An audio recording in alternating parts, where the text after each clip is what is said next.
एक successful nuclear explosion test कर लिया था। न्यूक्लियर कैपेबिलिटी तो कनाडा में भी थी, लेकिन सक्सेसफुल न्यूक्लियर एक्सप्लोजन करने वाला छठा देश बना।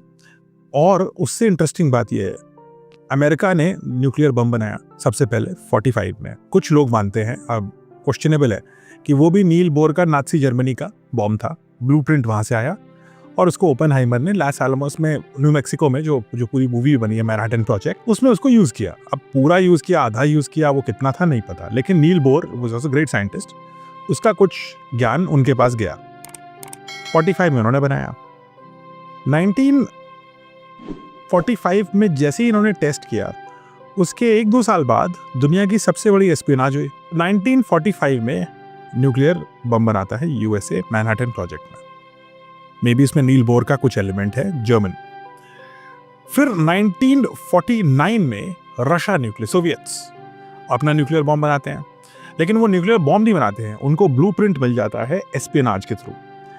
क्लॉशफुच करके एक there was a German engineer, and Klaus ने ये nuclear secrets almost no money, पैसे के खातिर नहीं किया। ही वाज अ कम्युनिस्ट, सो उसने पॉलिटिकल आइडियोलॉजी के खातिर he was working with Oppenheimer in the Manhattan project, और क्लॉस ने ये पूरा सीक्रेट उठा करके सोवियत्स को दे दिया।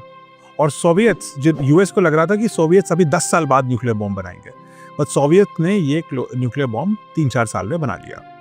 तो अब 2 कंट्री के पास आ गया, लेकिन सोवियत के पास एस्पियोनाज से आया। सोवियत, अच्छा, फिर थे यूके। अब यूके ने कहा कि भाई हम तुम्हारे साथी हैं, हमें भी तो दो। तो उन्होंने भी यूएस की टेक्नोलॉजी ले ली और अपना न्यूक्लियर बॉम्ब बना लिया। चाइना ने कैसे न्यूक्लियर बॉम्ब बनाया, वो तो सोवियत और अमेरिकन का एस्पियोनाज करके बनाया। यानी कि अब तक सिर्फ यूएस ने न्यूक्लियर बॉम्ब बनाया था, वो भी शायद थोड़ी जर्मन टेक्नोलॉजी के साथ, जो जर्मनी हार गया। एक और कंट्री इसमें और है, वो है फ्रांस। फ्रांस ने अपना न्यूक्लियर बॉम्ब बनाया, खुद से बनाया। और फ्रांस के न्यूक्लियर बॉम्ब किसने बनाया?